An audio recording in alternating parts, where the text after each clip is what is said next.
me, I just was like, I need to get in and out. And then, so yeah, I'd say being tenacious and goal-driven were probably skills that like I came in that helped me throughout my journey at Penn State.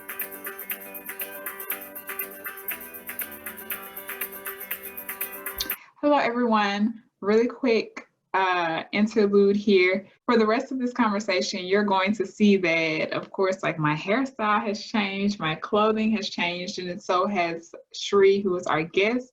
We had to stop recording on the original day we were recording and pick up on another day. I was drinking a herbal blend of teas where it had chaparral, mint, blue vervain, and lemongrass. And so chaparral tea is good as an antifungal, I don't know if it's actually antifungal, but I know for sure it's antiviral and antibacterial. It has those properties. And the mint tea, mint tea is just, I like mint tea. Chaparral does not taste the best. Blue vervain does not taste the best, but adding the lemongrass and the mint tea really does, or the lemongrass and mint really does help with the taste of those teas. I hope you enjoy the rest of this conversation. Drinking Masala Chai. Oh. And so that just stands for spiced tea. So I get, one of my pet peeves is when people call it chai tea, because I'm like, you're literally saying tea. Like chai means tea. So chai has like it's usually with a black tea base, and then it has like star anise and ginger, cinnamon, cloves, cardamom.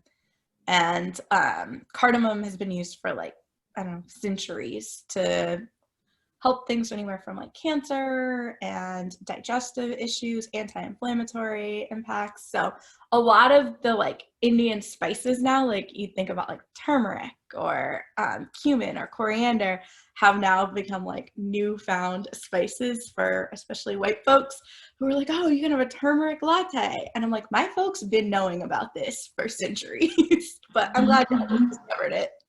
So that's what I'm drinking, and I'm drinking it out of my little Harrods mug from England. My mom is British, so we spend a lot of summers in England, and tea is huge there. I like that. It's a very pretty mug. I did the dual title PhD program, so mine's in higher education as well as comparative international education. So for that, I had to take a couple extra courses to satisfy both programs, but my dissertation just had to encompass both fields of study. A lot of people don't think about using grad school as a period of time to be free. Mm-hmm. More often than not, graduate school is like viewed the exact opposite. Yep. In that like you're kind of locked down and you can't do a lot, and you're sacrificing these years so that you can have the glory years later on.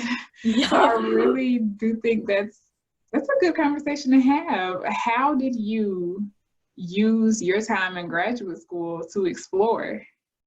I mean, I think the things that made my PhD life-ish maybe a little different than some of my friends were that like I kind of also used it as an opportunity to do all the other things in life I had been wanting to do but didn't have the time when I had a full-time job. So that's interesting. Yeah. So I think prior to graduate school, I was working full-time in student affairs. So, and I was at a small school. I had a pretty intense job. I was on call, did crisis management. So that was 1 week every month where if anything happened to a student at 2 a.m., 3 a.m., alcohol poisoning, suicide ideation, I would get a call. I was also in student activities. So I worked most Friday nights, Saturdays, on top of like the required 8 to 5 hour. And then I also was in charge of all of our multicultural programs, diversity on campus. So I advised our Black Student Union, our STEP team, our LGBTQ org, our Women's Center. And I think it really like, I loved it at first, loved the work, was all in, was like, this is a great first job. Like, I'm learning so much about all facets of higher ed and student affairs. And then I got to a point where I was like, I am burnt out. I don't have a minute to think. Like, I can feel myself getting more anxious and mental health wise, not being super in a great place. And so I was like, I need a break from this, but I also want to be able to continue my career. I do love what I'm doing. I love higher ed. I love students. And so I was like, what is something different that can still like lead me to my eventual goals? At the time, I'd always wanted to be a vice president of student affairs, but I need a break from this working life. And so that's when I started thinking about a PhD. And I was like, I still want to be involved in higher ed, but at a more higher level where I'm not the first call when there's an emergency on campus. And I'm dealing with these situations, but more at the higher level and making more of the back end decisions. And so that's when I started thinking about a PhD. I also realized at the time that I'd taken my GRE 4 or 5 years ago, and it expires after 5 years. You have to take it again.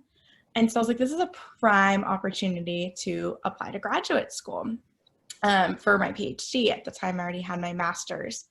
And so I did some research, applied to maybe 6 different programs, ended up getting a really good package from Penn State, working with an advisor who also cared about diversity and equity, and focused on STEM in higher education, which my undergrad is in neuroscience. So that kind of combined both of my interests. And then I really took the PhD life as, okay, I know what work needs to get done, especially in coursework time the first 2 years. Like, you have the syllabi, you know in a semester kind of what readings need to be done, what papers need to be done. And then with my GA work, it took a while to get in the swing of things and understand like what my advisor wanted, how to be successful in that role as well. Pause you really quick. What does GA stand for in GA work? Yes. So a GA is a graduate assistant. And in graduate school, this can look different depending on your department, depending on your appointment. So some people have more teaching related graduate assistantships, and some people have more research ones. And I'm sure there's all sorts in between. So mine was a research graduate assistantship.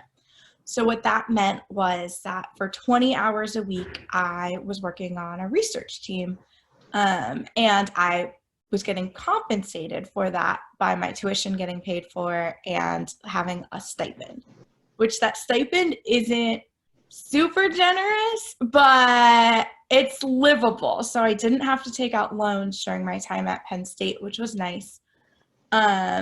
And I did make decisions, like some of my colleagues had 1-bedroom apartments to themselves or nicer living situations than I did, but were also paying almost double the rent I was. So I lived with 2 other roommates in a townhouse, but my rent was like $520 a month. So I saved money on that aspect. Graduate life is all like a give and take.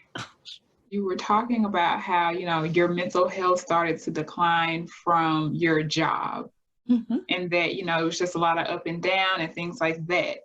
Most graduate students experience that as a graduate student. So how, I'm saying most as if I'm not one of them, right? Like, I used to experience that as a graduate student, and I'm asking you this question, and at the same time now, as I'm getting ready to ask you, I'm thinking about it too. Like, how the heck did I change? But I want to hear, what your thoughts or your process on this was, in the sense of, you didn't have that experience as a graduate student. So what did you, or I don't know. I mean, I'm also saying that as if, you don't, every day isn't rosy. Right. But there are days where, you are just like, you know what, I can't, I don't know. But as just an overall experience, what did you learn from your job that you carried over to being a graduate student that helped you with or achieving that stability that you were looking for? And you might have actually answered that with just saying travel, but is there anything else? I mean, having those travels to look forward to is definitely a big part of that. I think having community is another really big part, and a support system. So I think prior to grad school, especially, like if I was feeling anxious about something or like really just not feeling myself, like I would keep that internally bottled up. And in grad school, like I had we still talk all the time, a really great cohort of us, like a couple women who talk all the time about everything. And so they really normalized talking about like anxiety, depression, like mental health stuff, when things were going well, when they weren't. So having that support system and that community really helped. I'm also a huge advocate of going to counseling when you need to, talking to folks. Like, I think everybody should have a counselor. It's like somebody that's on your team that roots for you, bats for you 100% of the time. I just think that can only better and enhance your life. And I don't want it to seem like I came to grad school and all these things went away, because I definitely still struggled with a lot of these things. And there were definitely parts of grad school that made it worse, right? Like when comps are coming up, or when, I don't know, I feel like I'm not getting along with someone in my program, or I'm feeling super stressed about a paper or my dissertation or graduate assistant work. There were definitely highs and lows within grad school as well. And I think it's a continual process to try to reach that stability. I would never say that like, oh, I've achieved it, I'm here, I'm perfect, everything is great now. And so even now, I work at the University of Texas at Austin, and they sent out a professional development opportunity that was like a happiness class with Lori Santos. And she is a professor at Yale who taught this, or the science of happiness, I think it's called, course on Coursera. And it's one of the most attended courses in the world. Like thousands upon thousands of people have taken it. It's free. And so I'm doing that course right now. I'm also listening to this book by Jay Shetty called Think Like a Monk. And both of those are like really good reminders again of like what it is that truly makes us happy. Like, how do we live a life filled with purpose and meaning? And that ultimately leads to joy, happiness, contentment, stability. So it's a continual process, I would say, but I intentionally am seeking that out, because it keeps coming back into my life where I'm like, well, if I could just learn to control my mind a little better, or control my emotions, or I don't know, like be more in the flow or in the present moment, I know that a lot of these other like worries or concerns or depression or anxiety would kind of disperse and be okay. But it's definitely like this journey that I'm still working through and figuring out. And there were parts of grad school that made it worse, and there were parts of grad school that made it better. But just kind of working through that and figuring out like what is that perfect combination of things, or like how do I set my mind in a way that each day I can live up to my potential and be the best version of myself. Yes. And I always think about, and this is more of like a little funny anecdote. There's just certain things in life that is just a continual process. Yes. So like every time I think about, if I'm not having a good day or not in the flow or anything like that, I always remind myself, well, didn't you have to get up and like brush your teeth to have fresh breath?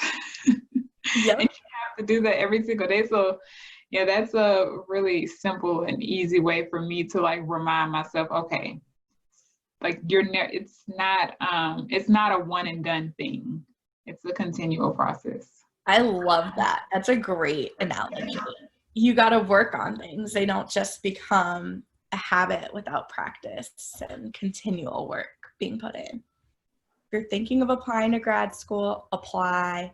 do it, but make sure you have a reason behind why you're doing it, because that'll motivate you through your 4 years. And I think there's a misconception too that only certain people can do grad school or certain people can do a master's program or a PhD program. But I really think that anybody can do it. Like, you just have to have the motivation and persistence to continue through. But if you're thinking about it, don't let imposter syndrome or don't stop yourself from doing it, would be my kind of last piece of advice. Like, you can do it. Anybody can do it. I think if you had told 10 years ago me that I'd have a PhD today, I feel like, no, never, not possible. So I definitely can agree with that. Having a PhD was never in my future plan. Is like, there are some people who just know what they want to do as a kid and they're like, okay, this is what I have to do to get there. Mm-hmm. Continuing school, PhD, like, I would have never imagined myself in Pennsylvania. Yep. The place that I am now, honestly, I would not have even dreamed of, but like, I'm happy. Like, yes, the place that I am now works. I said, and that's what matters. That's a beautiful thing, to be like, I am content. I am happy with where I am right now in life. Don't forget to like this video if you enjoy it. Share it on your social media platforms, be it Twitter, Facebook, Instagram, and subscribe to the channel. And when you're subscribing to the channel, make sure that you click that notification bell and hit all, so that you receive all of the videos straight to your phone whenever I post them.